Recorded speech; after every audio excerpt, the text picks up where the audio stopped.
હું શૈલેષ કુમાર ઢોલા તમારું બધા જ લોકોનું ફરીથી નવા લેક્ચરમાં લેક્ચર નંબર 4માં સ્વાગત કરું છું. તો આપણે જે હીટ ટ્રાન્સફરની સિરીઝ સ્ટાર્ટ કરેલી છે ઉષ્મા પ્રસરણની, તેમાં અગાઉ 3 લેક્ચર અપલોડ કરેલા છે અને આ ચોથું લેક્ચર આપણે આજે દાખલાની પ્રેક્ટિસ કરશું. તો જે બી દાખલા આમાં ગણાવીશ એ દાખલા મોસ્ટલી જી મેન્સમાં અને જી એડવાન્સમાં પૂછાયેલા દાખલા છે, અને દાખલા જે બીજા નથી પૂછાયેલા એ પણ આમાં મેં એડ કરેલા છે. તો તમે આ દાખલા જો કદાચ તમને વ્યવસ્થિત પ્રેક્ટિસ કરશો, તમે દરેક કોન્સેપ્ટ સમજશો, તો કોઈ પણ દાખલો તમારી સામે આવશે, જી એડવાન્સ હોય કે જી મેન્સ હોય અને નીટ પણ હોય, તમે આને આરામથી હેન્ડલ કરી શકશો. હવે નીટની વાત કરું તો આ નીટમાં મોસ્ટલી જે દાખલા પૂછાય છે એ બહુ બેઝિક સ્ટ્રક્ચર, જે કાલે લાસ્ટ લેક્ચર ભણાવેલો એના દાખલા વધારે પૂછાય છે, અને આજે જે લેક્ચર ભણાવીશ એમાંથી અમુક સૂત્ર હું તમને કહેતો જઈશ, એના પરથી દાખલા તમને નીટમાં પૂછાય છે. બહુ લેન્ધી દાખલા નીટમાં પૂછાવાની શક્યતા બહુ ઓછી છે, કારણ કે ટાઈમ કન્સન્ટ્રેશનના કારણે બહુ મોટા દાખલા પૂછી નહીં શકે, બરાબર છે. છતાં પણ આપણે લેક્ચરને વ્યવસ્થિત રીતે સમજવાનો પ્રયત્ન કરશું, એટલે કદાચ કોઈ બી વસ્તુ સામે આવી જાય તો આપણે હિંમત હારીએ નહીં. તો વધારે ટાઈમ પસાર કર્યા વગર, તો બધા મોટિવેટ ઓલરેડી છો જ, તો વધારે પડતું તમને શિખામણ આપ્યા પહેલાં વગર હું લેક્ચરની શરૂઆત કરું છું. તો જુઓ, દાખલા નંબર 1 વાંચીએ. R1 અને R2 ત્રિજ્યા ધરાવતા પોલા નળાકારની અંદરના ભાગમાં T1 તાપમાને કોઈ પદાર્થ મૂકેલો છે. ઓકે, શું છે? એક પોલો નળાકાર છે, એની અંદરનો ભાગ જે હોય, પોલા નળાકારની અંદરનો ભાગ જે ખાલી હશે, એ ખાલી ભાગમાં કોઈ પદાર્થ ભરેલો છે. કેટલા તાપમાને? T1 તાપમાને. ઓકે, ચલો. બીજું એમ કીધું છે બહારનું તાપમાન T2 જે છે એ T1 કરતાં નાનું છે. ટૂંકમાં અંદર T1 is greater than T2, મતલબ કે અંદરના ભાગ જે, ધારો કે અંદર કોઈ પણ વસ્તુ ભરેલી છે, એનું તાપમાન બહારના વાતાવરણ કરતાં વધારે છે. ઓકે, જો પોલા ભાગની ઉષ્મા વાહકતા કે હોય તો, પોલા ભાગની નહીં પણ નળાકારની આવશે, પોલા નળાકારની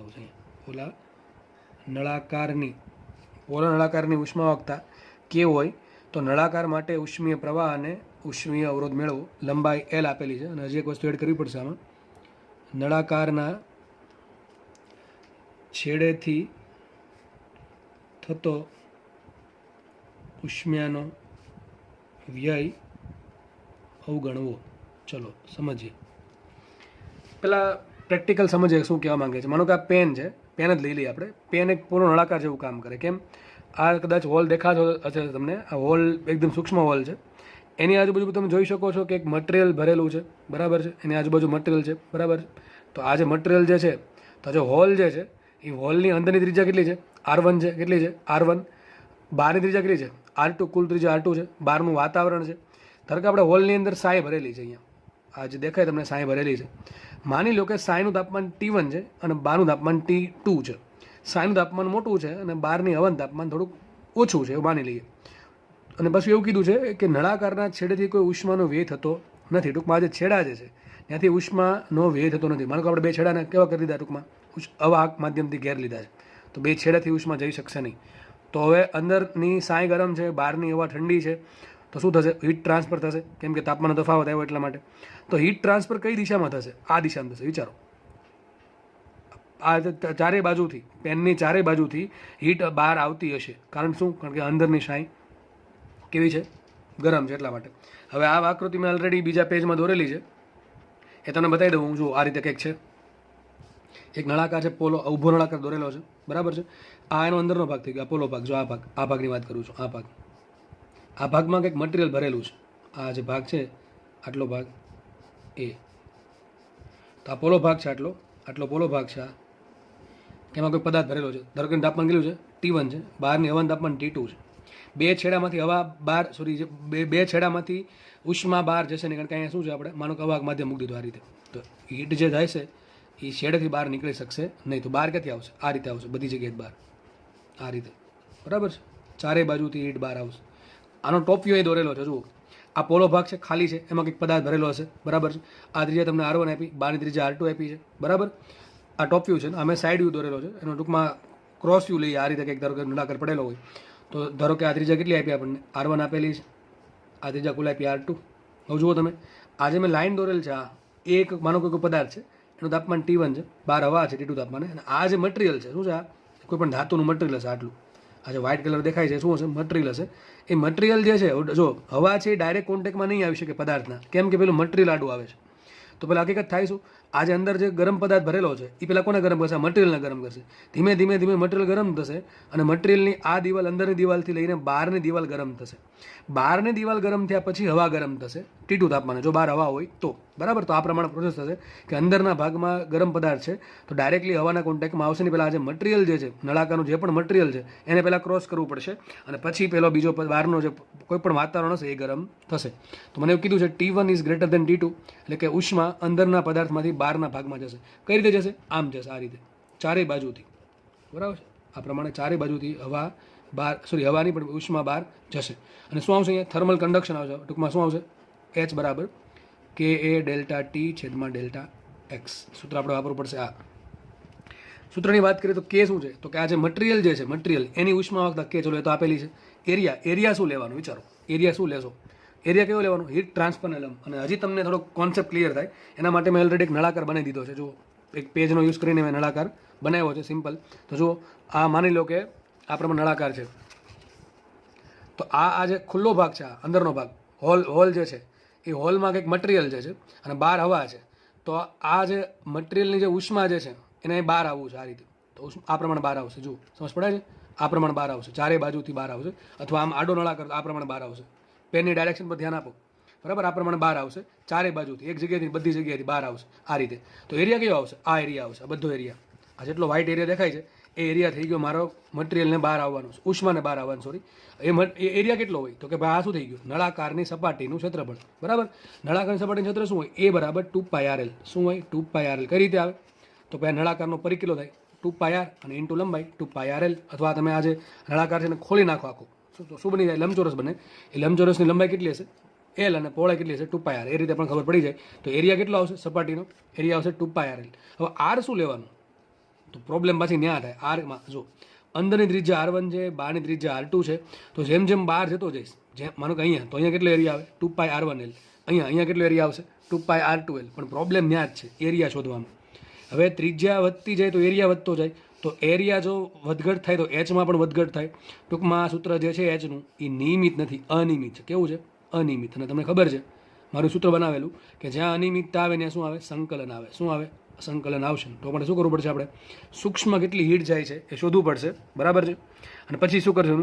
સંકલન કરશું તો મને કુલ H મળી જશે. એક દાખલો વ્યવસ્થિત આવડી ગયો તો આની જેવા 3-4 દાખલા હજી બીજા છે એ તમને આરામથી આવડી જશે, બરાબર છે. તો ચલો જોઈ લઈએ આપણે. તો આપણે શું કરવું પડે? એરિયાને ફિક્સ કરવો પડે. ડેલ્ટા T તો ચલો શું થશે? T1 - T2. શું થશે? T1 - T2. કારણ કે અંદરનું તાપમાન T1 છે, બહારનું તાપમાન T2 છે. ડેલ્ટા X શું થાય? વિચારો. ડેલ્ટા X શું લેવાનું? હીટને સમાંતર લંબાઈ. તો જુઓ, માનો કે આ પોઈન્ટ અહીં દોરું છું, એક પોઈન્ટ છે અહીંયા, આ પોઈન્ટ છે, બરાબર. આ પોઈન્ટ છે અને બીજો પોઈન્ટ બહાર છે. તો અહીં જાડાઈ કેટલી થાય? આટલી થાય ને. આ જે દેખાતી પણ નહીં હોય, બહુ સૂક્ષ્મ જાડાઈ થશે. તો જે સૂક્ષ્મ જાડાઈ છે એ મારા માટે શું થઈ ગઈ? લંબાઈ. કારણ કે હીટ આ પ્રમાણે બહાર આવે છે, આ પ્રમાણે ત્રિજ્યાવર્તી દિશામાં આ પ્રમાણે હીટ બહાર આવે છે, બરાબર છે. ત્રિજ્યાવર્તી દિશામાં કે ત્રિજ્યાની દિશામાં બહાર આવે છે. તો મારા માટે એરિયા કેવો થાય? આ એરિયા થાય હીટને લંબ. આ એરિયા આખો આવો πr² નહીં હો. πr² તો અંદરનો એરિયા થઈ ગયો. આ πr² નહીં, પણ આ એરિયા થશે આવો આખો, આ સરફેસનો આખો એરિયા, બરાબર છે. અને L શું થશે? તો L થશે ટૂંકમાં મારા માટે ડેલ્ટા X શું થાય? તો ડેલ્ટા X હીટ આ પ્રમાણે બહાર આવતી હોય અહીંથી, તો આ જે મટીરિયલની જાડાઈ છે, આ મટીરિયલની જાડાઈ એ મારા માટે થશે ડેલ્ટા X. હવે તમને ખબર છે હું જેમ જેમ દૂર જતો જઈશ એમ ડેલ્ટા X વધતું જશે ને એરિયા વધતો જશે. તો સૂત્રમાં ક્યાંય અનિયમિતતા હોવાના કારણે શું કરવું પડે? સંકલન કરવું પડશે. સંકલન કરવા માટે પહેલાં શું કરવું પડે? સૂક્ષ્મ ભાગ ધારવો પડે. ચલો આપણે ધારી લઈએ. ધારો કે સેન્ટરથી હું એક નાનકડો નળાકાર ધારું છું. નળાકાર એ પ્રમાણે ધારો કે નળાકારની ત્રિજ્યા છે ધારો કે સ્મોલ r. કેટલી છે? Small r. નળાકારની જાડાઈ, આ જે જાડાઈ જે છે નળાકારની જાડાઈ એ છે dr. હું તમને સાઈડમાં બતાવી દઉં છું તમને કઈ રીતે છે. આ પ્રમાણે છે. નળાકારના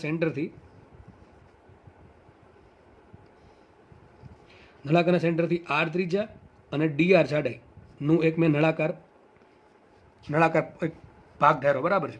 તો આપણે કામ કરશું. આ નળાકારનું તાપમાન T1 છે, બહારનું તાપમાન T2 છે.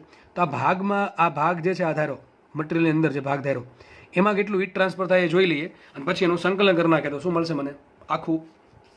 આખા પોલા નળાકારમાં કેટલું હીટ ટ્રાન્સફર થાય એ મળી જાય. તો આપણે કામ કરીએ કે ધારી લઈએ r ત્રિજ્યા અને dr જાડાઈ. આ જાડાઈ બહુ સૂક્ષ્મ છે. dr જાડાઈનો એક સૂક્ષ્મ ભાગ ધારો. તાપમાન T1 છે, બહારનું તાપમાન T2 છે. T1 is greater than T2 છે. ચલો અહીંયા કેટલું હીટ ટ્રાન્સફર મળે? તો સૂત્ર શું આવશે? એચ બરાબર કે એ ડેલ્ટા ટી છેદમાં delta x dt by dx. કેમ ડીટી બાય ડીએક્સ લખું? જો એચ તો હંમેશા અચળ હોય. એચ કેવું હોય? અચળ. કેમ? સ્થાયી ઉષ્મા અવસ્થા. તો એચ કેવું છે? અચળ. સ્થાયી અવસ્થાના કારણે એચ કેવું છે? અચળ. તો એચ થઈ ગયું અચળ, એટલા માટે મેં ડીએચ લખ્યું નથી. તો એચ આવશે અચળ ઇઝ ઇક્વલ ટુ કે એ ડીટી બાય ડીએક્સ. હવે એરિયા શું લેવાનું? વિચારો, આ ભાગ જે છે, આ ભાગ માનો કે આ ભાગ આટલો જ છે, આ તમારો ભાગ છે, મેં જે ધાર્યો છે સૂક્ષ્મ ભાગ, આ ભાગની ત્રિજ્યા આર છે અને જાડે ડીઆર છે. સમજો મેં શું કીધું? આખો નળાકાર, આખો પોલો નળાકાર જાણે ફરતે હશે, એમાંથી મેં નાનકડો ભાગ ધાર્યો છે. આ ભાગની ત્રિજ્યા કેટલી છે? આર, અને જાડે કેટલી છે? ડીઆર. તો ચલો આ ભાગનો એરિયા કેટલો આવશે? એરિયા આવશે કેટલો? 2πr. હમણાં સમજાવું તો એ પ્રમાણે એરિયા આવશે ઈટને લંબ, અને ડીએક્સ શું આવશે? ડીએક્સ આવશે ડીઆર. બરાબર. તો મૂકીએ કિંમત, માટે એચ બરાબર શું આવશે? એચ બરાબર કે એમને આવશે, મૂકીએ 2πrl into DT by DR. બરાબર છે. આમાં ડીઆર અચળ નથી, કારણ કે ત્રિજ્યા અચળ નથી. જેમ જેમ તમે વધતા જશો, ત્રિજ્યા ક્યાંથી ક્યાં આવશે? તો મારો ભાગ ક્યાં સુધી છે? મારો ભાગ જે R1 થી સ્ટાર્ટ થાય છે અને R2 એ પૂરો થાય છે. બરાબર. એની વચ્ચે કોઈ પણ સૂક્ષ્મ ભાગ છે આ. બરાબર છે. તો આરની લિમિટ શું આવશે? આરની લિમિટ આવે ક્યાંથી? R1 થી R2. કેટલી આવશે? R1 થી R2. આપણે કામ કરીએ. હવે તમને ખબર છે, જ્યારે એક આવા પદમાં શું કરવાનું? એક સરખા પદ એક બાજુ ભેગા કરવાના. તો ડીઆર વાળા પદ આપણે ભેગા કરીએ. કામ કરીએ, આ આરને આમ લઈ જવાનું, ડીઆરને આ બાજુ લઈ જાઓ, થશે આવું એચ ઇન્ટુ ડીઆર છેદમાં આર. બાકીનું બધું આ બાજુ રાખો તો શું થશે? 2πkl into DT. ડીટી શું છે? તાપમાનનો તફાવત. બરાબર. હવે બે બાજુ લિમિટ મૂકી એટલે વાત પૂરી થાય. તો સંકલન કરી દઈએ. સંકલન ડીઆર ભાગ્યા R is equal two 2πkl અને સંકલન ડીટી. આ 2πkl અચળ છે એટલે બહાર આવી ગયું. અહીંયા એચ પણ અચળ છે એટલે પણ બહાર આવી જશે. તો થઈ જશે છેલ્લે આવું સંકલન ડીઆર ભાગ્યા આર બરાબર 2πkl ઇન્ટુ સંકલન ડીટી. ડીટી શું છે? તાપમાનનો તફાવત. હજુ નળાકાર ધારો છે, એની અંદરના ભાગમાં તાપમાન T1 છે, બહારના ભાગમાં તાપમાન T2 છે. તો લિમિટ મૂકું T1 થી T2. બરાબર. અને અહીંયા લિમિટ શું આવશે? આરની લિમિટ R1 થી R2. તો આ પ્રમાણે થશે. આપણે આગળ વધીએ તો જો, માટે એચ ઇઝ ઇક્વલ ટુ, હવે એ સંકલન થાય છે 1/xનું. આ પ્રમાણે તમને લખાવેલું છે કે 1/x dx અથવા dx ભાંગે એનું સંકલન શું થાય? ln x. શું થાય? ln x. તો એચ એમને રહેશે, અને અહીંયા 1/r નું સંકલન r સાપેક્ષ થાય ln r. તો અહીંયા આવશે ln r. બરાબર છે. અને લિમિટ શું આવશે એની? R1 થી R2. લિમિટ આવી R1 થી R2. અહીંયા આવશે 2πkl, અને અહીંયા આવશે લિમિટ કોની? ડીટીની લિમિટ શું આવશે? સોરી, ડીટીનું કોઈ નથી એટલે એકનું સંકલન શું થાય? ટી થાય. લિમિટ આવશે T1 થી T2. તો આ પ્રમાણે થશે. માટે મુખ્ય કિંમત માટે એચ એમ રાખીને એ શું આવશે? ln એક વખત આવશે R2 માઇનસ ln R1 આવશે is equal two 2πkl into, હવે તાપમાન તમે લખો ને T2 માઇનસ T1 લખું, T1 માઇનસ T2 લખું, એ મહત્વની વાત છે. એક્ઝેક્ટલી જોવા જઈએ આપણે તો હકીકત લખવું પડે T2 માઇનસ T1, પણ હું તમને એમ સજેશન કરું છું કે આગળ એક સૂત્ર તમને ખબર તો આગળ માઇનસ આવે. સૂત્ર શું આવે? એક્ઝેક્ટલી એચ બરાબર માઇનસ કે ડીટી બાય ડીએક્સ. પણ માઇનસ આપણે લીધું નથી, એવું માની લીધું છે કે ડીટી આપણે જે મૂકશું, ધન મૂકશું, તો આપણે એ શું મૂકશું? T2 માઇનસ T1 મૂકશું, T1 માઇનસ T2 મૂકશું. એ ડિપેન્ડ કરે આપણા રકમ પર. રકમમાં શું કીધું? T1 is greater than T2. એટલા માટે હું શું મૂકીશ અહીંયા? T1 માઇનસ T2 મૂકીશ. ભલે લિમિટ હકીકત મૂકવી પડે T2 માઇનસ T1, પણ મેં તમને કીધું હતું તમારે ધન મૂકવું હોય તો આગળ માઇનસ લખવાનું નહીં. તમે જો T2 માઇનસ T1 લખો તો તમારે આગળ માઇનસ લખવું પડશે. બરાબર. તો આપણે આ પ્રમાણે આન્સર આવી ગયો. માટે એચ બરાબર એચને કરતા બનો તો એચ બરાબર શું થાય? એચ બરાબર 2πkl કાઉન્સમાં T1 માઇનસ T2 અને છેદમાં ln R2 minus ln R1. તો અમારો જવાબ આવી ગયો. તો આ તમે સૂત્ર યાદ રાખી શકો છો કે એક નળાકાર જે છે એ નળાકારના પોલો ભાગમાં મેં કંઈક વસ્તુ ભરી દીધી, નળાકારના બે છેડાને ફિક્સ કરી દીધા, એટલે કે અહીંયા કંઈક માધ્યમ ગોઠવી દીધું, અવાહક માધ્યમ. તે છેડામાંથી કોઈ વસ્તુ બહાર આવી શકતી નથી. તો જે હીટ બહાર આવશે ક્યાંથી આવશે? એની સાઈડની જે સરફેસ છે આખી, એમાંથી હીટ બહાર આવશે. હવે આપણે તો એચ મળી ગયું, એચ આટલું આવશે. બીજો પ્રશ્ન શું છે? ઉષ્મી અવરોધ શોધવાનો છે. તો સૂત્ર તમને ખબર છે, એચ બરાબર શું હોય? Delta t by r. શું હોય? Delta t by r. તો ડેલ્ટા ટી અહીંયા છે, તો બાકીનું બધું પદ છે ને ક્યાં જવા દો? છેદમાં. તો નામ લખાશે એચ બરાબર T1 માઇનસ T2 એમ લખી નાખું. છેદમાં શું આવશે? ln R2 minus ln R1, અને એની છેદમાં શું આવશે? 2πkl. આ સરખાવાન જોડે તો સાબિત થશે. આ ડેલ્ટા ટી છે તો નીચેનો ભાગ શું હોય? R હોય. તો સાબિત થયું ઉષ્મી અવરોધ RH કેટલો હશે સિલિન્ડરના કિસ્સામાં? ln R2 minus ln R1 છેદમાં 2πkl. અથવા ઘણી વખત આમ પણ લખવું હોય, તમને ખબર છે, log A minus log B ને શું કહેવાય? log A ભાગ્યા B. તો આમ પણ લખેલું હશે ln R2 ના છેદમાં R1 છેદમાં આવશે 2πkl. તો દાખલો અહીંયા સોલ્વ થાય છે. તમારું સૂત્ર યાદ રાખવાનું છે, નીટવાળાને પણ યાદ રાખવાનું છે અને જીવાળાને પણ યાદ રાખવાનું છે. એક વખત પરીક્ષામાં ખાલી આટલું પૂછાણું હતું કે આટલું હું સેન્ટેન્સ બોલું છું કે એક નળાકાર છે, પોલો નળાકાર, એની ત્રિજ્યા R1 છે, ત્રિજ્યા R2 છે, લંબાઈ L છે, ઉષ્માવાહકતા K છે. તો ઉષ્મી અવરોધ કેટલો હશે? ખાલી 4 ઓપ્શન આપ્યા હતા આવા. દાખલો પણ નહીં, સિમ્પલ આવું. તો તમે જોઈ શકો છો દાખલો આમ તો મારા મતે ઇઝી દાખલો છે, બહુ કંઈ ખાસ એવું બધું છે નહીં, રોકેટ સાયન્સ કે દાખલો ન આવડે, બરાબર છે. દાખલો ફરીથી જોઈ લઈએ આપણે શું છે એક્ઝેક્ટલી. તો જુઓ, એક નળાકાર હતો, નળાકારની અંદરની ત્રિજ્યા R1 છે, બહારની ત્રિજ્યા R2 છે, અંદરનો ભાગ પોલો છે અને પોલા ભાગમાં કોઈ વસ્તુ બને છે, ગમે એ વસ્તુ ધારી શકો. તમે ધારો કે થર્મોસ છે, થર્મોસ પણ તમે ધારી શકો કે થર્મોસ છે, થર્મોસના અંદરના ભાગમાં ચા ભરેલી છે. થર્મોસનું તળિયું અને થર્મોસનું જે ઉપરનું જે બૂચ આવે એ ભાગને આપણે સીલ કરી દીધા છે. ટૂંકમાં ત્યાંથી હીટ બહાર જઈ શકશે નહીં. તો હીટ ક્યાંથી બહાર આવે? જે સાઈડની સપાટી છે આખી થર્મોસની, ત્યાંથી હીટ બહાર આવશે. તો સાઈડની સપાટીનો એરિયા શું થાય? સપાટીનો એરિયા થાય 2πrl. શું થાય? 2πrl. પણ પ્રોબ્લેમ એ છે કે હું જેમ જેમ બહાર જઈશ એમ ત્રિજ્યા વધતી જશે તો એરિયા વધતો જશે અને dx સૂત્ર શું આવે? h બરાબર ka delta t by delta x. તમારે 4 વસ્તુ જોવી પડે. ka dt by dx. Problem એમ છે કે તો ચલો અચળ છે, એરિયા અચળ નથી, dt અચળ છે. ટી શું આવશે? T1 - T2. અને dx પણ અચળ નથી, કારણ કે તમે જેમ જેમ દૂર જશો અથવા તમે કઈ જાડાઈનું પાત્ર લ્યો છો એના પર ડિપેન્ડ કરે. તો આપણા સમીકરણમાં એ એરિયા અને dx અચળ નથી, તો આપણે એને ફિક્સ કરવા પડે. એટલા માટે પહેલાં આપણે શું કરવું પડે? સૂક્ષ્મ શોધવું પડે અને સૂક્ષ્મનું સંકલન કરીને અનિયમિતતા છે અને નિયમિતતામાં ફેરવવું પડે. તો મેં શું કર્યું? એક નળાકાર જે છે R1 ત્રિજ્યા અને R2 ત્રિજ્યાનો, એની અંદરના ભાગમાં એક સ્મોલ r ત્રિજ્યાની નળાકાર પટ્ટી ધારી. એ નળાકાર પટ્ટીની જાડાઈ છે dr. તો એમાંથી કેટલી હીટ જાય? તો આમાંથી હીટ r પ્રમાણે જશે, આ પ્રમાણે. નળાકાર પટ્ટી છે એમાંથી હીટ આ પ્રમાણે જશે ચારે બાજુથી, બરાબર છે. એ નળાકાર પટ્ટી સપોઝ કે આ જ છે, આ તમારી જે વ્હાઇટ મેં બનાવેલી છે, સપોઝ કે નળાકાર પટ્ટી જે ધારેલ છે આ જ છે. તો આમાંથી હીટ કેટલી બહાર જાય? તો પહેલાં આપણે એરિયા લઈએ. તો એરિયા આખો આવશે, આખો એરિયા, કારણ કે દરેક ભાગમાંથી હીટ બહાર આવતી હશે. તો આ જે સરફેસ છે આખી, એ સરફેસની ત્રિજ્યા કેટલી? તો આજે સરફેસ જે છે એનો એરિયા કેટલો? તો એરિયા આવશે 2πrl. જાડાઈ કેટલી? સપોઝ કે dr.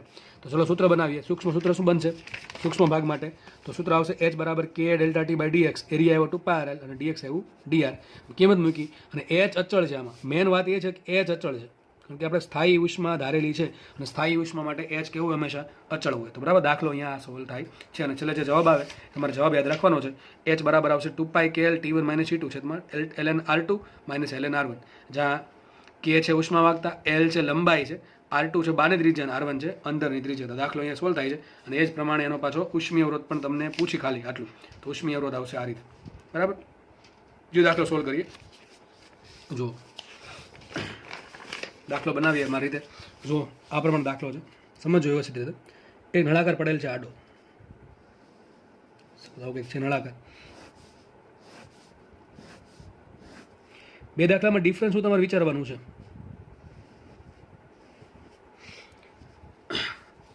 નળાકારની અંદર કાંઈ નથી ભર્યું. પહેલી વાત કહી દઉં, નળાકારની અંદર કાંઈ નથી ભર્યું. આ નળાકાર જે છે, માનો કે એનો અંદરનો જે ભાગ છે એ માનો કે ફેરસનો બનેલ છે, લોખંડનો. ઉષ્માવાહકતા K1 છે, સમજો વ્યવસ્થિત રીતે. એની ત્રિજ્યા R1 છે, દાખલા નંબર 2 છે આ. એની ત્રિજ્યા R1 છે. ઉપર જે નળાકાર છે માનો કે કોપરનો બનેલો છે, ટૂંકમાં એક પાઇપની ઉપર બીજી પાઇપ ચડાવેલી છે. તો આ કોપર છે, બરાબર. આ પ્રમાણે ધારો કે દર્શાવી દઉં, આ રીતે આ ભાગ જે છે એ કોપરનો છે. અહીંયા ઉષ્માવાહકતા છે K2. હવે આ છેડો છે, આ છેડો છે, આ છેડો છે, આ છેડો, એને ગરમ કરું છું T1 તાપમાને, અને આ છેડો છે એનું તાપમાન T2 થાય છે. તો હવે હીટ ક્યાં વહેશે? આમ વિચારો. આગળના દાખલામાં શું હતું કે ભૂલી ગયા? આગળના દાખલામાં ઊંધું હતું. જો દોસ્તો, આ રીતે હતું. અંદર કંઈક વસ્તુ ભરી હતી અહીંયા અને હીટ આ પ્રમાણે જતી હતી. અહીં ઊંધું છે, કારણ કે ત્યાં તાપમાન ક્યાં હતું? અહીંયા વધારે હતું, અહીંયા ઓછું હતું. એટલે ટૂંકમાં આ પ્રમાણે હીટ આવે. અહીંયા તાપમાન અહીંયા અલગ અલગ છે બે જગ્યાએ. જો આટલો ફરક છે. તો દાખલો ખાસ પૂછાય છે આવો દાખલો. આ દાખલો એકદમ ઇઝી છે, બરાબર છે. તો દાખલો કઈ રીતે ગણવો? ચલો ફટાફટ જોઈ લઈએ આપણે. તો પેલા બે દાખલામાં ડિફરન્સ છે, પેલા એ તો ખબર પડવી જોઈએ. આમાં કે અંદર વસ્તુ નથી ભરી, આમાં બે અલગ અલગ મટીરિયલના અલગ અલગ નળાકાર છે. એક અંદર છે ને એક બહાર છે. તો ધારો કે અંદર ફેરસનો નળાકાર છે, લોખંડનો, એની ત્રિજ્યા R1 છે, ઉષ્માવાહકતા K1 છે. એની ઉપર કુલ R2 ત્રિજ્યાનો હું કોપરનો K2 ઉષ્માવાહકતા ધરાવતો નળાકાર મૂકી દઉં છું. અને આ બેનો જે કોમન છેડો છે, આ છેડો કોમન, એને T1 તાપમાને રાખું છું અને બીજો જે છેડો છે એને T2 તાપમાને રાખું છું અને કન્ડિશન લઉં T1 is greater than T2. આનો ફ્રન્ટ વ્યૂ જોશો તમને આવું દેખાશે. ફ્રન્ટ વ્યૂમાં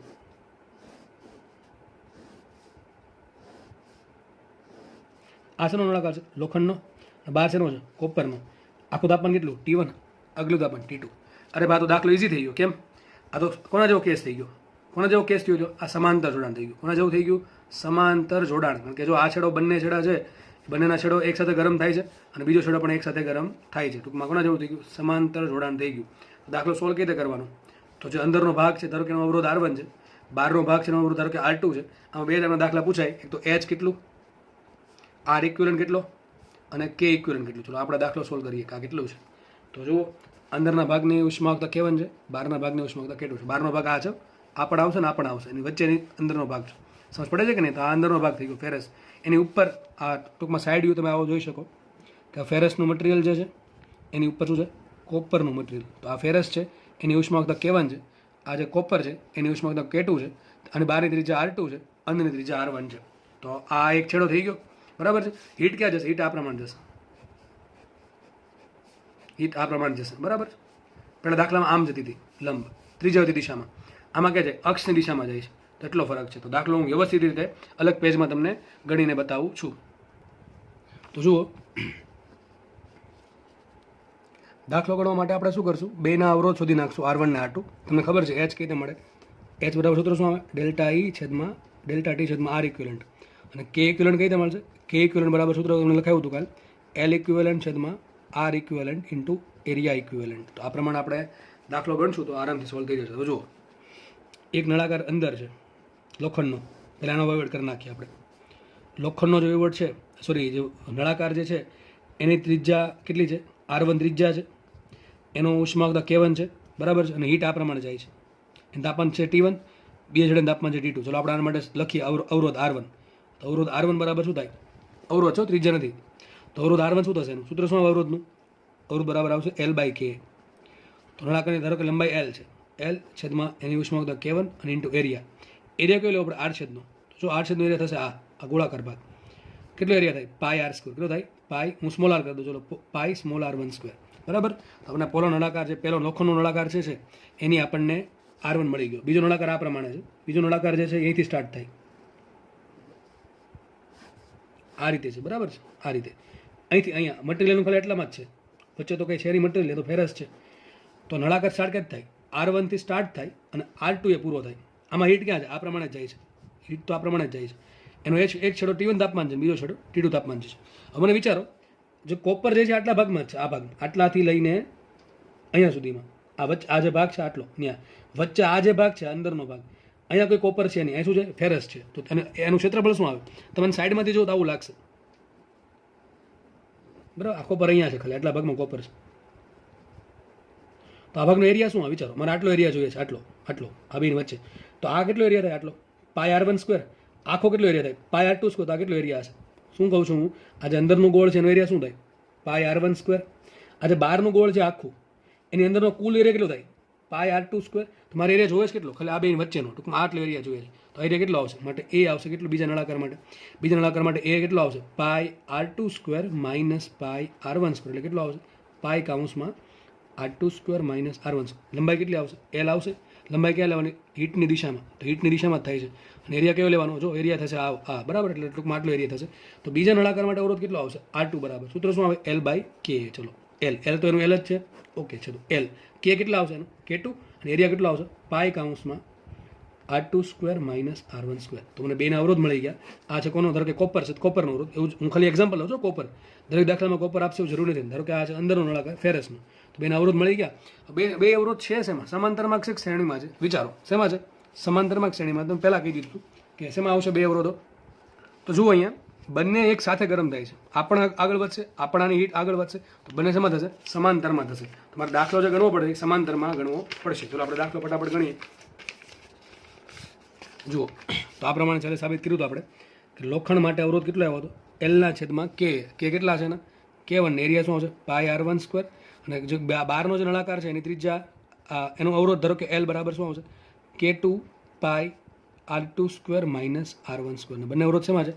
સમાંતરમાં છે. તો શું આપણે મુખ્ય સૂત્ર, સમાંતર અવરોધનું સૂત્ર, R equivalent is equal two 1/R equivalent is equal two 1/R1 plus 1/R2. મુખ્ય કિંમત તો શું આવશે? 1/R1 શું આવશે? આખોનું ઊંધું કરીને કરવાનું છે. એટલે શું આવશે? K1 પાઈ R1 સ્ક્વેર છેદમાં L પ્લસ આનું આખું ઉલટું શું થાય? K2 into pi R2² minus R1² છેદમાં L. બેનો છેદ સરખો છે એટલે આરામથી તમારો સરવાળો થશે. તો પર એક કામ કરીએ આપણે, પાઈ બાય એલ કોમન કાઢ લો બધામાંથી. શું કોમન કાઢ લો? પાઈ બાય એલ કોમન કાઢ લો તો શું વધશે વિચારો? K1 R1² plus K2 R2² minus K2 R1², આવું વધશે. તો આ શું થઈ ગયું? આનું આખું ઊંધું કરી દઈએ તો શું બનશે છેલ્લે? હવે બનશે આર ઇક્વિવલન્ટ. આર ઇક્વિવલન્ટ શું આવશે? એલના છેદમાં પાઈ કાઉન્સમાં આરનો વાળા પદ ભેગા કરી દો, શું થશે અહીંયા? R1² કાઉન્સમાં K1 minus K2 plus K2 R2². આ પ્રમાણે બનશે. બરાબર? તો આ તમારો આર ઇક્વિવલન્ટ આવી ગયો. ચલો એચ શોધીએ. તો એચ બરાબર શું આવશે? એચ બરાબર સૂત્ર શું આવે? ડેલ્ટા ટી છેદમાં આર ઇક્વિવલન્ટ. શું આવશે? ડેલ્ટા ટી છેદમાં આર ઇક્વિવલન્ટ એટલે કિંમત મૂકીએ. ડેલ્ટા ટી શું આવશે? T1 minus T2.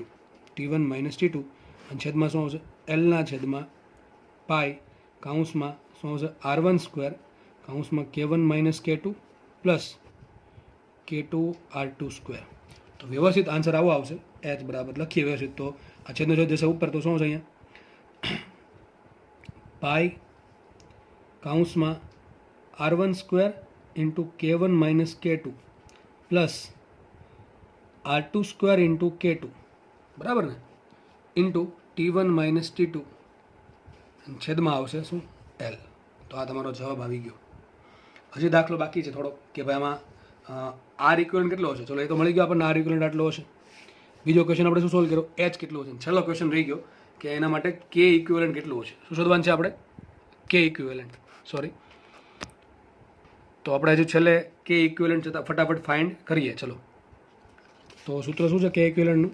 કે ઇક્વિવલન્ટ ઇઝ ઇક્વલ ટુ એલ ઇક્વિવલન્ટ છેદમાં આર ઇક્વિવલન્ટ ઇન્ટુ એરિયા ઇક્વિવલન્ટ. તો આપણે નળાકાર આપણે આ પ્રમાણે હતા. એક અંદર નળાકાર છે, એક એની બહાર છે. તો આપણે શું કરીએ?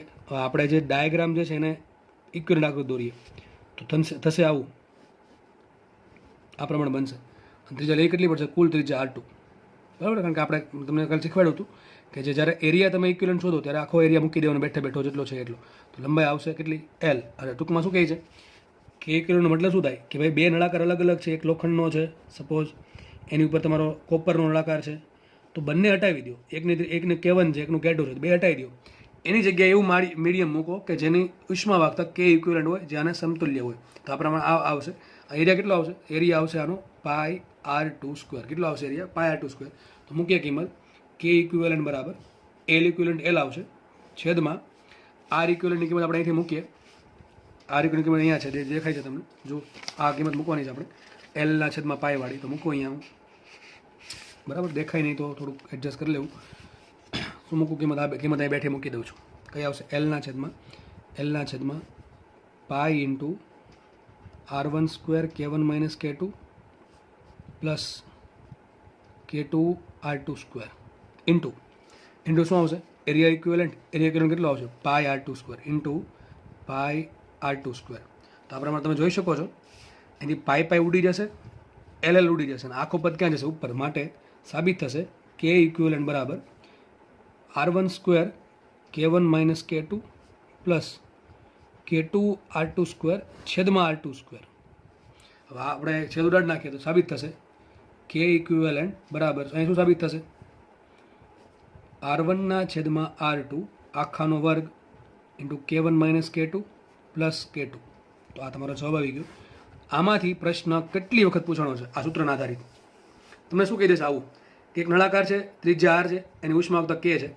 એક નળાકાર છે, એની ત્રિજ્યા 2R છે, આની ઉપર ચડેલો છે અને એની ઉષ્માવક્તા 2K છે. તો સમતુલ્ય ઉષ્માવક્તા શોધો. કે ઇક્વિવલન્ટ કેટલા હશે? તો તમે ડાયરેક્ટ ફોર્મ્યુલા યાદ હોય તો ડાયરેક્ટનો યુઝ કરી શકો છો, અથવા ડાય યાદ ન હોય તો તમે આ પ્રમાણે ગણતરી કરી શકો છો.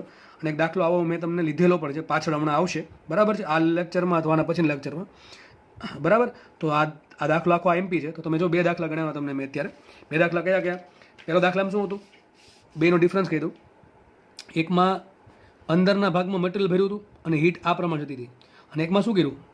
બે અલગ અલગ મટીરિયલ છે અને આ છેડો ગરમ કર્યો તો આ છેડો ગરમ થયો. ટૂંકમાં હીટ આ પ્રમાણે જશે. તો બેમાં જુઓ, ઉપર પહેલો દાખલો જે ગણાવ્યો છે એમાં હીટ જાય ત્રિજ્યાવર્તી દિશામાં, અને બીજો જે દાખલો ગણાવ્યો છે એમાં હીટ જશે અક્ષની દિશામાં. એટલે બેમાં એરિયા અલગ અલગ આવશે. એકમાં સપાટીનો એરિયા આવશે અને આમાં એક ગોળનો એરિયા આવશે પાઈ R², બરાબર છે. બીજા દાખલામાં પાઈ R² વાળો એરિયા આવશે.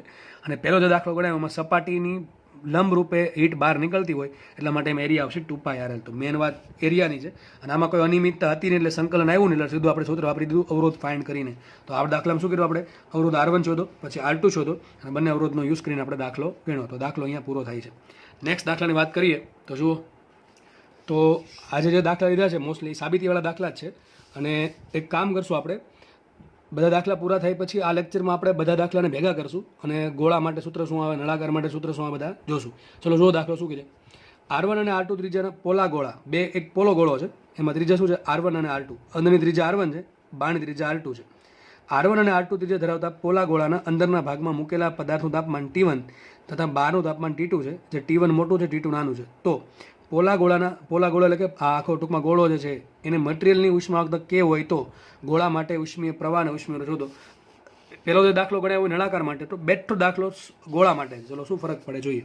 તો ગોળો છે, તો ગોળો તો 3D માં દોરો પોસિબલ તો છે નહીં, બરાબર. ગોળો દેખાશે, એક ચક્ર જેવું દેખાશે, સિમ્પલ આવું.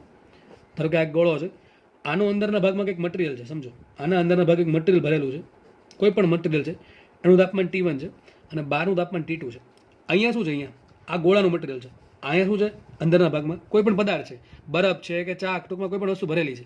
તો આ મટીરિયલ થઈ ગયું કોનું, ગોળાનું. તો ઉષ્માવાહકતા અહીંયા આવશે, બરાબર છે. હવે તમને ખબર છે કે અંદરનું તાપમાન વધારે છે, બહારનું તાપમાન ઓછું છે, તો હીટ બહાર નીકળશે. ક્યાંથી બહાર નીકળે, ચારેય બાજુથી હીટ બહાર આવશે, બરાબર છે. આ તો ખાલી તમને 2D માં બતાવ્યું છે. 3D વિચારી જુઓ, 3D માં વિચારી જુઓ કે એક સૂર્ય છે, એ સૂર્યની ફરતે એક આખું કવર છે, અને કવરમાંથી બધી દિશામાંથી પ્રકાશના કિરણો નીકળે છે, એવું થશે આમાં. તો ચારે બાજુથી નીકળશે. અત્યારે તો ખાલી એવું જ લાગશે કે આટલા ખાલી જે ભાગ દોર્યો છે એમાંથી પાછળનો જે ભાગ હશે આવો, માનો કે ગોળો છે, તો અહીંથી બધી જગ્યાથી બહાર નીકળે, ચારે બાજુથી આમાં કિરણો બહાર નીકળતા હશે, હીટના કિરણો, બરાબર છે. તો આપણે દાખલો ગણી હવે સૂત્ર શું આવે, સૂત્ર મૂકવાનું મન થાય આપણને, H બરાબર KA ડેલ્ટા T છેદમાં ડેલ્ટા X. પાછી પ્રોબ્લેમ અહીંયા ક્યાં આવશે વિચારો, એરિયા શું લેવાનું, એરિયા કયો આવે, તો કે આ ગોળો હોય, ગોળો અંદરના ભાગમાં, એનો એરિયા શું, અંદરના ભાગનો એરિયા 4πr². શું હોય, 4πr². બહારનો ભાગ હોય એનો એરિયા શું હોય, 4πr². તો એરિયા શું સરખો હોય ના, અંદરનો એરિયા આવશે 4πr1², બહારનો એરિયા આવશે 4πr2². તો જો એરિયા વધતો જાય છે, હું જેમ બહાર ટૂંકમાં જે કિરણ જે છે, ટૂંકમાં જે હીટ જે છે, હીટ એ જેમ બહાર આવતી જશે એમ એરિયા વધતો જશે. તો ફરીથી પાછું નળાકાર જેવું થઈ ગયું, બરાબર છે. તો આપણે શું કરવું પડશે, આમાં સૂક્ષ્મ ભાગ ધારવો પડશે. સૂક્ષ્મ ભાગ ધારી અને કેટલું તાપમાનનો ફેરફાર થાય છે સૂક્ષ્મ શોધવું પડશે, પછી કરવું પડશે સંકલન, એટલે મારો આન્સર આવી જશે. તો ફટાફટ દાખલો ગણી દઉં. તમને ખબર છે કે શું આપણે ગોળો જે હોય એ ગોળાનો સૂક્ષ્મ ભાગ શું ધારવાનો, તો ગોળાનો સૂક્ષ્મ ભાગ ધારવાનું એક નાનકડી R ત્રિજ્યાની ગોળાકાર કવચ. તો ધારી લો અહીંયા જો આ પ્રમાણે એક ગોળો હતો, આખો ગોળો આ પ્રમાણે છે, બરાબર છે. માનો આની અંદરની ત્રિજ્યા R1 છે, બહારની ત્રિજ્યા R2 છે. ધારો કે અહીંયા હું એક R ત્રિજ્યાની ગોળાકાર કવચ ધારું છું, જેની જાડાઈ કેટલી છે, dr. કેટલી જાડાઈ છે, dr, બરાબર. તો dr જાડાઈની અને R ત્રિજ્યાની એક ગોળાકાર કવચ ધારું છું.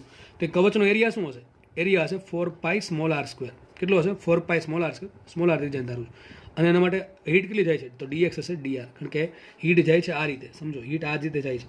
તો એરિયા કયો લેવાનો કે જે હીટને લંબ છે. હું ખાલી આટલો ભાગ દોરી દઉં, આટલો ધારેલો છે, આવું કંઈક થશે. તો અમારી ત્રિજ્યા છે R અને જાડાઈ છે કેટલી, dr. હીટ આ પ્રમાણે બહાર આવશે બધી દિશામાં. તો લંબાઈ કઈ લેવાની, હીટને સમાંતર, તો મારા માટે લંબાઈ થશે આ. તો લંબાઈ શું આવશે, dr જેટલી, અને એરિયા શું આવશે, ચારે બાજુ માટે આવશે 4πr². તો કિંમત મૂકીએ તો H બરાબર આવશે શું, H બરાબર KA, સોરી K નહીં, H બરાબર K એમને રાખીએ. એરિયા શું આવશે, 4πr². એરિયા આવશે 4πr. આ સૂત્રનો યુઝ કરીએ છીએ આપણે, K into area into dt આવશે, છેદમાં dx આવશે dr. ફરીથી આમાં H કેવું, અચળ, K અચળ, 4π અચળ, dt અચળ નથી અને dr પણ અચળ નથી. dt એક રીતે અચળ કહી શકાય, કારણ કે અહીંયા તાપમાન T1 છે, બહાર T2 છે. તો તમે ધારો તો ડાયરેક્ટ તમે લખી શકો T1 - T2. આપણે થોડુંક સંકલન કરીને લખીએ તો આ પદ આ પાછો નહીં અને આમ લાવે, તો શું આવશે અહીંયા, H એમ રાખીએ, dr અહીંયા આવશે, છેદમાં આવશે r², ઇન્ટુ શું આવશે અહીંયા, K ઇન્ટુ 4π ઇન્ટુ dt. આવું થશે. બે બાજુ ઇન્ટિગ્રેશન કરી દઈએ, તો ઇન્ટિગ્રેશન કરીએ, અહીં છે જો આ પ્રમાણે છે, r² એટલે આ પ્રમાણે લખાય ને, dr/r² છે, એ શું લખાય, r⁻2 ને dr. r⁻2 નું સંકલન શું થાય, તો r⁻2 ઉપર 1, નીચે પાછું -2 + 1. તો r⁻2 + 1 ને શું કહેવાય, r⁻1, અને નીચે શું છે, -1. તો શું આન્સર આવશે, -1/r. હું સાઈડમાં સંકલન કરી દીધું મેં શું કર્યું મેં 1/r² સંકલન તો 1/r² કહેવાય શું r ની -2 ઘાત સંકલનનો નિયમ જેટલી ઘાત છે મેં એક ઉમેરો અને પછી નીચે પાછી એટલી એક મૂકો તો શું આવશે r ની -2 + 1 છેદમાં નીચે -2 + 1 -2 + 1 ને કહેવાય -1 અને r ની -2 + 1 ઘાત ને કહેવાય -1 ઘાત એટલે આવશે છેદમાં 1/r ટૂંકમાં આનું સંકલન શું આવશે 1/r તો આપણે કામ કરીએ h એમને એમ રાખું અને સંકલન આવશે -1/r h સંકલનની બહાર નીકળી જશે કારણ કે એ અચળ છે ને લિમિટ શું આવશે ત્રિજ્યા છે r1 થી r2 સ્મોલમાં કે કેપિટલમાં જે પણ હોય આમાં 4π કે કોમન આવશે અને કોઈ ન વધે એટલે એક વધે નહીં એકનું સંકલન શું થાય ટી સાપેક્ષ કેપિટલ ટી અને લિમિટ શું આવશે એની t1 થી t2 તો આપણે મુખ્ય કિંમત આન્સર જો આવું આવ્યું કંઈક આપણે આવું લખું h કૌંસમાં -1/r r1 થી r2 અને અહીંયા છે 4π k * t લિમિટ છે t1 થી t2 લાસ્ટ સ્ટેપ આપણો આ હતું આપણે કામ કરીએ લિમિટ છોડીએ એવું ધારીએ તો આપણે આ માઇનસ એક આમ તો સીધી મૂકી જ દઉં છું જ્યાં પહેલાં તમને શું દેખાય છે r દેખાઈને પહેલાં r2 મૂકો પછી માઇનસ કરીને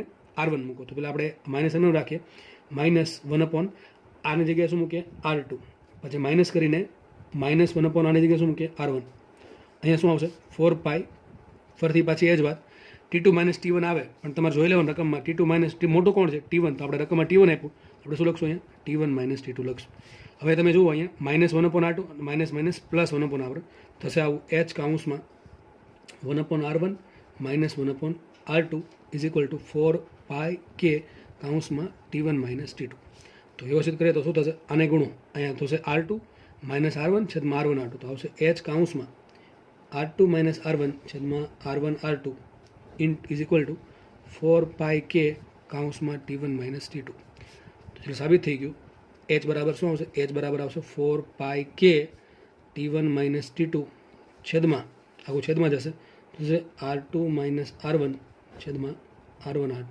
ઉપર થશે આ રીતે h બરાબર 4π r1 r2 k * t1 - t2 છેદમાં r2 - r1 તમારો આન્સર આવી ગયો ગોળાના કિસ્સામાં આટલો આન્સર આવશે બરાબર છે તો ગોળાના કિસ્સામાં શું આવશે h બરાબર 4π r1 r2 k * t1 - t2 છેદમાં r2 - r1 હવે આ યાદ રહેવાની એક ઇઝી રીત છે યાદ આ પ્રમાણે છે દાખલો શું હતો આપણો ગોળો છે અંદરની ત્રિજ્યા r1 છે એની ઉપર બીજો ગોળો છે ટૂંકમાં પોલો ગોળો છે ત્રિજ્યા અંદરની r1 ને r2 છે યાદ કેમ રાખું સૂત્ર જો સૂત્ર શું આવે hનું h બરાબર આવે ka ∆t છેદમાં ∆x તો આરામથી યાદ રહી જાય એવું સૂત્ર છે કે ચલો કે તો આવે છે ઓકે ચલો એરિયા ગોળાનો એરિયા શું હોય 4πr² શું આ ખાલી યાદ રાખવા માટે કહું છું બાકી સાબિતી તો તમને આપેલી જ છે સાબિતી આપેલી જ છે આ તો ખાલી યાદ રાખવા માટે કહું છું આવું કોઈ છે નહીં કે આવું થાય છે આ તો બસ યાદ રહી જાય એટલા માટે તમને હિન્ટ આપું છું કે પેલા કે એમને આવશે એરિયા શું હોય ગોળાનો 4πr² r² બે ભાગ પાડી દેવાનો r1 r2 તો શું લખાય ને 4π r1 r2 થઈ ગયું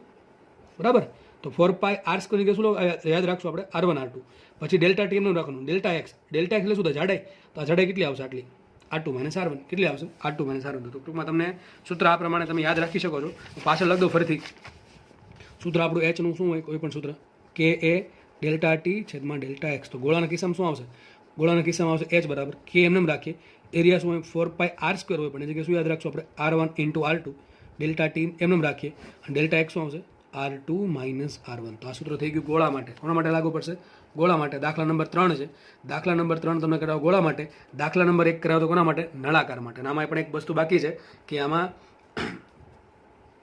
હીટ રેઝિસ્ટન્સ કેટલો છે ચલો ટૂંકમાં મારે શોધવાનું છે RH તો R બરાબર શું થાય સૂત્ર શું આવે Hનું H બરાબર ∆T છેદમાં R શું થાય ∆T છેદમાં R ટૂંકમાં તમારે કોઈ પણ સૂત્ર Hનું આવે ને એમાં ∆T અંશમાં રાખવાનું બાકી બધું ક્યાં જવા દેવાનું છેદમાં તો લખાશે શું આને H બરાબર ઉપર ∆T રાખીએ એટલે કે T1 - T2 પણ તમે લખી શકો છેદમાં શું આવશે R2 - R1 તો છે જ એની છેદમાં શું આવશે 4π R1 R2 k તો આ કોનું કામ કરે અવરોધનું કામ કરે તો માટે ગોળાના કિસ્સામાં કેટલો અવરોધ આવશે ગોળાના કિસ્સામાં અવરોધ આવશે R2 - R1 છેદમાં 4π R1 * R2 * k તો તમારું સાબિત થઈ ગયું કેટલો અવરોધ આવશે એ તમને 3 દાખલા કરાવ્યા છે 3 દાખલા કયા કયા ફરીથી કહી દઉં પહેલાં નળાકાર જોયો આજે દાખલો હતો એ ગોળા નળાકાર માટે સરખો જ છે આમાં ગોળો છે એમાં નળાકાર આપ્યો હતો નળાકારને લંબાઈ હોય ગોળાને ચારે બાજુ સરખી સપાટી હશે બરાબર છે બેમાં કોન્સેપ્ટ સરખો છે ખાલી બેમાં એરિયા અલગ અલગ આવશે આમ ગોળાના કિસ્સામાં એરિયા શું આવે 4πr² અને નળાકારના કિસ્સામાં એરિયા શું હતો 2πrl એટલા માટે જે પદ આવે બે અલગ અલગ આવે સંકલનનો આન્સર અલગ અલગ આવે બાકી કાંઈ ફરક છે નહીં તો આપણે ગોળો જોયો પછી નળાકાર જોયો હતો નળાકારનો બીજો દાખલો જોયો તો એમાં શું હતું નળાકાર બે નળાકાર ભેગા કર્યા અલગ અલગ મીડિયમના બરાબર છે અને બંનેના છેડાને અલગ અલગ તાપમાને રાખ્યા તો શું થાય એ જોયું. તો 3 દાખલા ગણ્યા છે આપણે, 3 દાખલા સારા છે અને 3 દાખલામાંથી આ જે દાખલો છે, આ દાખલો ગયા વર્ષે કે લગભગ 2019માં આ દાખલો એટલો પૂછાણો હતો કે ગોળો છે, એની ત્રિજ્યા R2, બહારની ત્રિજ્યા R2, અંદરની ત્રિજ્યા R1 છે, અંદરના ભાગમાં કંઈક મટીરિયલ ભરેલું છે અને જે ગોળો જે છે એની મટીરિયલની ઉષ્માવહકતા K છે. તો ગોળાનો ઉષ્મીય અવરોધ કેટલો હોય અથવા ગોળા માટે H કેટલું હોય. તો તમને ખાલી સૂત્ર પૂછાણા હતા, વિચારો 4 માર્કમાં ખાલી સૂત્ર પૂછે છે અને ભવિષ્યમાં પણ પૂછાતા રહેશે. તો દાખલા વ્યવસ્થિત જોઈ લેવા, સૂત્ર ખાસ યાદ રાખવાના છે, બરાબર. તો આપણે એક કામ કરીએ, સૂત્ર ફરીથી કંઈક લખી નાખીએ આપણે. તો જુઓ સૂત્ર ફટાફટ લખીએ. પહેલાં લખીએ ગોળા માટે રકમ શું હશે? અંદરની ત્રિજ્યા R1, અંદરની ત્રિજ્યા R1 છે, બહારની ત્રિજ્યા R2 જે છે. જે મટીરિયલ જે છે, મટીરિયલની ઉષ્માવહકતા K હોય તો સૂત્ર શું આવે? H. ગોળા માટે H કેટલું હોય? ગોળા માટે H આવશે, સૂત્ર યાદ રાખવાનું આ પ્રમાણે, K A ડેલ્ટા T છેદમાં ડેલ્ટા X. સૂત્ર શું આવશે? K ઇન્ટુ ગોળા માટે area 4 pi R1 R2 into delta T છેદમાં R2 માઇનસ R1. તો સૂત્ર આપણે જોયું હતું ગોળા માટે. આના પરથી આપણે R પણ ફટાફટ લખીએ કે આ જે ડેલ્ટા T સિવાયનું બધું છેદમાં જાવ તો R મળી જાય. શું આવશે? R2 માઇનસ R1 છેદમાં 4 pi R1 R2 into K. તો આ સૂત્ર આપણે ગોળા માટે સાબિત કર્યું, બરાબર. પછી લખીએ નળાકાર માટે. અંદરની ત્રિજ્યા શું છે? R1, બહારની ત્રિજ્યા શું છે? R2. ગોળા જે નળાકારનું જે મટીરિયલ જે છે, ધાતુનું જે મટીરિયલ, એની ઉષ્માવહકતા K છે, અંદરના ભાગમાં કંઈક મટીરિયલ ભરેલું છે, બીજું કોઈ પદાર્થ. તો ગોળા આના માટે H કેટલો આવશે? તો એ જોઈ લઈએ આપણે કેટલું H આવે. તો Hનું સૂત્ર તમને સાબિત કરાવ્યું છે, એના પરથી લખી દઉં છું. શું છે? 2 pi KL into delta T એમને આવશે અને છેદમાં આવશે ln વાળું પદ, ln R2 ના છેદમાં R1 અથવા ln R2 માઇનસ R1. તો નળાકાર માટે છે, નળાકાર માટે ઉષ્મીય અવરોધ શું આવશે? R બરાબર. તો આ ડેલ્ટા T બધું પદ ક્યાં થયું? તો છેદમાં. તો શું આવશે? ln R2 બાય R1 અને છેદમાં આવશે 2 pi KL. તો આ પ્રમાણે તમારું સૂત્ર બની ગયું છે એના માટે, નળાકાર માટે. તો 4 સૂત્ર જે છે તમારે, જો કે 2 જ કહેવાય આમ તો, આરનું તો ઓટોમેટિક યાદ રહી જાય કે ડેલ્ટા T સિવાયનું બધું પદ છેદમાં જવા દેવાનું. તો જે બનશે છેદ એ શું બને? તમારો અવરોધ. તો અવરોધ યાદ રાખવાની જરૂર નથી, પણ તમારે Hના સૂત્ર યાદ રાખવાના છે. અને Hમાં ગોળાનું તમને યાદ રહી જાય એવું છે, 4 pi R2 ની જગ્યાએ શું લખવાનું? R1 R2 અને જાડાઈ શું લખવાની? R2 minus R1. તો ખાલી યાદ રાખવાનું છે નળાકારનું સૂત્ર આટલું, અને એ પણ હવે યાદ રહી જવું જોઈએ. કારણ કે દાખલા બેઠા પૂછશે કે ત્રીજે તમને ધારો કે આમ કહી દીધી, તમને K આપી દે, અને ઘણી વખત તમને છે ને દાખલો ન્યુમેરિકલનો તો આવું કહી દે, તમને રકમમાં આવું આપી દે કે R2 છે એ 3R છે અને R1 છે એ R છે. તો શું આન્સર આવે? 2 pi KL ડેલ્ટા T છેદમાં ln 3R ના છેદમાં R. તો શું છે? ln 3 વધે. તો ઓપ્શન આપ્યા છે 2 pi KL ડેલ્ટા T છેદમાં ln 3, ln 2, ln 4 ટૂંકમાં એવું કરી દીધા છે. તો હવે સિમ્પલ દાખલા 4 માર્કમાં આપણે રોકડા પૂછાય છે અને એમાં માર્ક્સ જતા કરવા જોઈએ નહીં. તો 3 દાખલા તમને ગણાવ્યા છે વ્યવસ્થિત રીતે, બરાબર. 3 દાખલા વ્યવસ્થિત તમારે જોવાના છે. અને નળાકારનો બીજો દાખલો ગણાવ્યો હતો, એમાં શું હતું? એમાં હતું મટીરિયલ જે છેડા જે છે, 2 અલગ અલગ મટીરિયલના નળાકાર બનાવી અને ભેગા કર્યા હતા. અહીં તાપમાન T1, અહીં તાપમાન T2. સૂત્ર શું આવે? ચલો આપણે લખી નાખીએ. નળાકાર માટે TH બરાબર, જોઈ લઈએ સૂત્ર શું આવે છે. તો એમાં તમે સૂત્ર આ પ્રમાણે યાદ રાખી શકો છો, K1A1 plus K2A2 into delta T છેદમાં L. ફરીથી કીધું કઈ રીતે આવશે? K1A1 plus K2A2 into delta T into L. A1 શું આવે? અંદરનો નળાકારનો એરિયા કેટલો હોય? પાય R1 સ્ક્વેર. A2 શું આવે? બહારના નળાકારનો એરિયા કેટલો હોય? પાય R2 square minus R1 square. તો આ પ્રમાણે તમે યાદ રાખી શકો છો આને. તમે જો સૂત્ર આવશે H બરાબર K1 એમને આવશે અને A1 શું આવશે? પાય R1 સ્ક્વેર પ્લસ K2 એમને રાખીએ, A2 શું આવશે? પાય R2 square minus R1 square, બરાબર, ઇન્ટુ ડેલ્ટા T છેદમાં L. તો આપણને તમને યાદ રહી જાય એવું સૂત્ર છે, બરાબર. ઓકે, ચલો અને લાસ્ટ વાત કરી દઈએ આમાં શું? K ઇક્વિવેલન્ટની. આ તમારું થઈ ગયું K ઇક્વિવેલન્ટ. કેટલું આવશે? K1 નહીં, એ નહીં ડાયરેક્ટ આવે સીધું, એના તમારે A1 A2 વડે ભાંગવા પડશે. તો સૂત્ર તમે યાદ રાખીશું કે K1A1 પ્લસ K2A2 છેદમાં કુલ એરિયા A2. તો આ થઈ ગયું તમારું K ઇક્વિવેલન્ટ. તમારે આ પ્રમાણે ત્રણેયના સૂત્ર તમારે યાદ રાખવાના છે. એમાં ખાસ આ સૂત્ર, આ બધા MP છે, 6 દાખલા પૂછાઈ ગયા છે, બેઠા દાખલા, બરાબર. અમુકમાં તો બેઠા સૂત્ર જ પૂછાણા છે. એ ગોળા માટે સૂત્ર શું હોય? તો અવરોધ આટલો હશે. તો ત્રણેયના તમારા સૂત્ર, ત્રણેયના સૂત્રનો અભ્યાસ કરશો એટલે તમને આરામથી દાખલા આવડશે. આપણે આગળ તરફ એક દાખલો વળી નાખીએ હજુ. જુઓ નેક્સ્ટ દાખલો જોઈએ. આ દાખલો નીટમાં પૂછેલ દાખલો છે. જુઓ શું છે? A અને B સમાન લંબાઈના સળિયાઓને સમાન T1 અને T2 તાપમાનના તફાવત વચ્ચે રાખેલા છે. શું કહે છે? જો આ રીતે છે, એક સળિયો છે A, એની લંબાઈ છે L. બીજો સળિયો છે B, એની લંબાઈ છે L. બંનેને સરખા તાપમાન તફાવત વચ્ચે રાખ્યા. ટૂંકમાં અહીં તાપમાન T1 છે, અહીં T2 છે. આનું પણ તાપમાન T1 છે, અહીં T2 છે. આટલું કીધું છે. સમાન ઉષ્મા વહનના દર માટે બંનેની ઉષ્માવાહકતા છે અને K1 છે, સોરી KA છે, આની KB છે. પછી આગળ લખે છે સમાન ઉષ્મા વહનનો દર. તો ચલો આનો ઉષ્માનો દર શું આવે? H શું લખાય આના માટે? H શું છે બોલો? KA ઇન્ટુ એરિયા ધારો કે નથી આવ્યો તો આપણે રાખીએ એરિયા AA ઇન્ટુ તાપમાન શું આવશે? T1 માઇનસ T2 છેદમાં લંબાઈ. ખબર પડી સૂત્ર કયું આપ્યું મેં? H બરાબર KA ડેલ્ટા T છેદમાં ડેલ્ટા X. તો પહેલા સળિયા માટે શું લખાય? પહેલા સળિયાની ઉષ્મા વાહકતા ગુણ્યા એનો એરિયા આડછેદનો તાપમાનનો તફાવત છેદમાં લંબાઈ. બીજા માટે શું લખાય? H બરાબર આવશે આની ઉષ્મા વાહકતા KB ઇન્ટુ એરિયા રાખીએ KB AB એનું તાપમાન તફાવત T1 માઇનસ T2 છેદમાં લંબાઈ L. હવે શું કહે છે?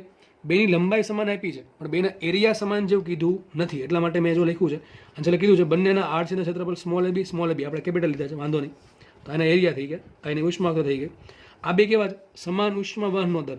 જેટલું આમાં H છે એટલું જ આમાં H છે. તો આપણે એક કામ કરીએ, બેની Hને સરખાઈ દઈએ.